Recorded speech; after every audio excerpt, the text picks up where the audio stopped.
What is up, guys? Destro here, and we are playing some more Battlefield 4. This is Team Deathmatch on the map Hainan Resort. I am playing with my buddies and fellow Team Z members Kakarot, Super Soldier, Krill Dog, Joe Division, and LCO. A link to Soup's channel as well as Krill's channel is in the description, as well as in the annotation on the video, so make sure you click on those. Head on over and subscribe to my buddies. If you do, thank you very much.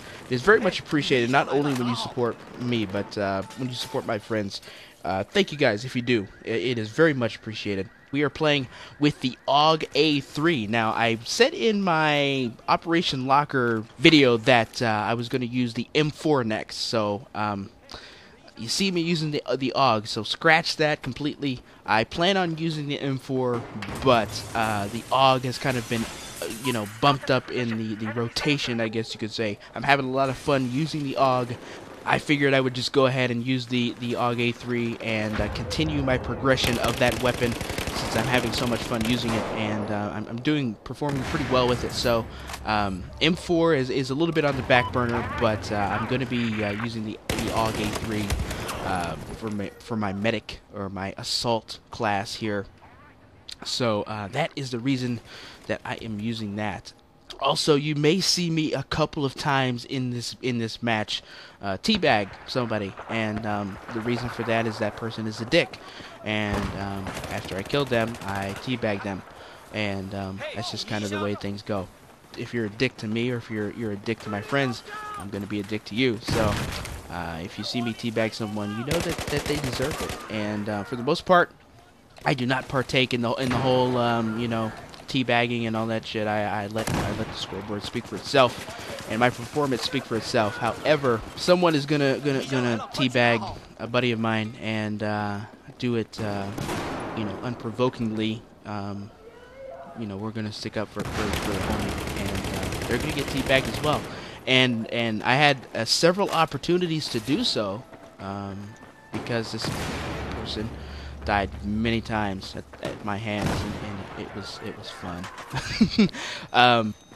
When it comes to this map here, for the most part, I like to stay inside the building. Now, you'll notice that I'm not doing a very good job of being a medic in this map, or in this match, I guess I should say. And the reason for that is a lot of the fellas that are playing like to stick on the outside of the building, and they don't like to go inside. They feel like when they go inside, it's kind of a death trap, and they get a lot of deaths when they go inside. Now, as for me, I feel like if I stay on the outside of the building, that I get a lot of deaths, and people just end up spawning nearby and shooting me in the back, or I get caught in a crossfire, and I feel like I get a lot of deaths, and I'm not really contributing to the team like I want to. So while I'm not doing a very good job of being a medic and reviving teammates, I'm playing more of a Slayer type role.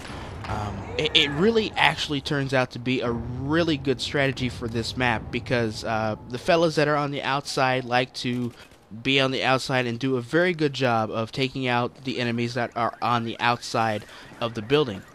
So where they have that locked down, they have the outside of the building locked down. Myself and maybe one or two other guys. I know Loki likes to go inside the building and get his kills inside as well. So if Loki's playing and I'm playing, we hold the inside of the building down while the other guys take care of things on the outside of the building. So it really turns out to be a good strategy.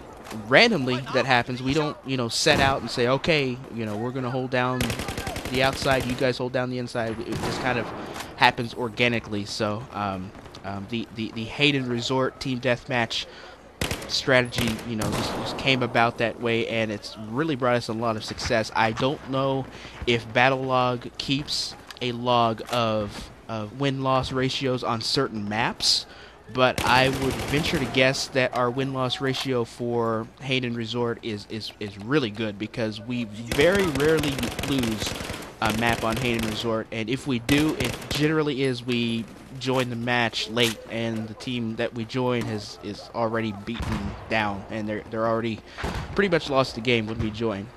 Also in this match here, you'll notice LCO is actually playing with the MAV. If you see the mini map, you'll notice how many people are on the outside of the map. holding that down, and you'll see how many people are on the inside of the map. But you also see the little neon green MAV that is flying around, and LCO and Tony both use the MAV quite a bit when we're playing, and I cannot tell you how valuable that is to have on your team, where you know where the enemy team is spawning, or just where the enemy team is in general. It is such a huge help, especially for a game that doesn't have a UAV. I'm fine with Battlefield not having a UAV, so I'm not bashing the game not having a UAV. I'm just saying that for example, Call of Duty, you can get a UAV, in like a 3-kill streak, or let me scratch that. With Call of Duty Ghost, you have to get a bootleg UAV and have 2 SATCOMs to get a full UAV, but that is a different story.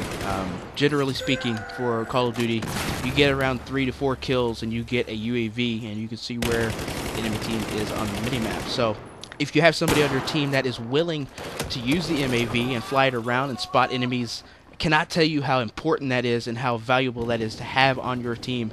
And while LCO and Tony aren't really getting a lot of weapon XP and getting a lot of kills, they are getting a lot of points regardless with all their spot assists. Like, for example, Tony will use the MAV. He will get 0 kills and 0 deaths and still be 3rd or 4th on the scoreboard with all the spot assists. It really is funny to see when I mean, for 10 minutes he's just pretty much flying the MAV around and spotting everybody that is there on the map. He's got 0 kills, 0 deaths, but he still has a ton of points because he's contributing so much to the team. Again, it's such a huge help when you have someone on your team that is willing to do that. So a lot of props to Tony and LCO for using the MAV and helping out the team. So that's pretty much it for the commentary. I don't have too much more to say about this match here or about this map, so I'm just gonna stop the commentary and leave you guys to watch the rest of this match. It was a little bit longer of a team deathmatch than we normally play. Generally, we finish Hainan Resort within 8 minutes or so to about 10 minutes, but this one ran just a little bit over that, so a little bit longer of a team deathmatch than we normally play. But regardless, a lot of fun to play, and like I said, with our strategy of having everything locked down, we have a lot of fun playing on this map. So I hope that you guys enjoy this match right here on Battlefield 4. Thank you as always for your comments and your ratings and your subscription. It is always appreciated. Thank you so much for the support, the likes, the comments. Again, extremely important and very reassuring when you guys give me that feedback. So if you do, thank you very much. So that's pretty much it. I hope that you guys enjoy the rest of this team deathmatch right here on Battlefield 4.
箱来了，拿好。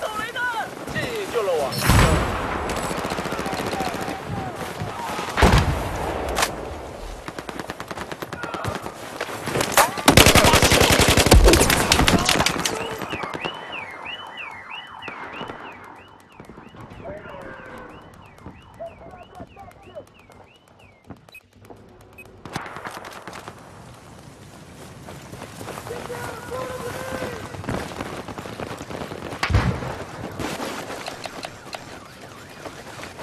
我观察到了敌军反坦克兵。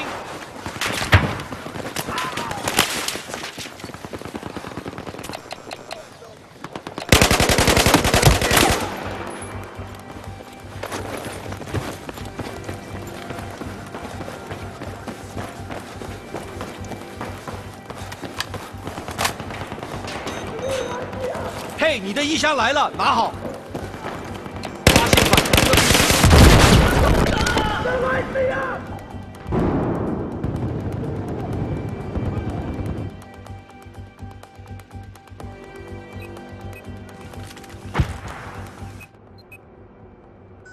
5 more to go. We got this.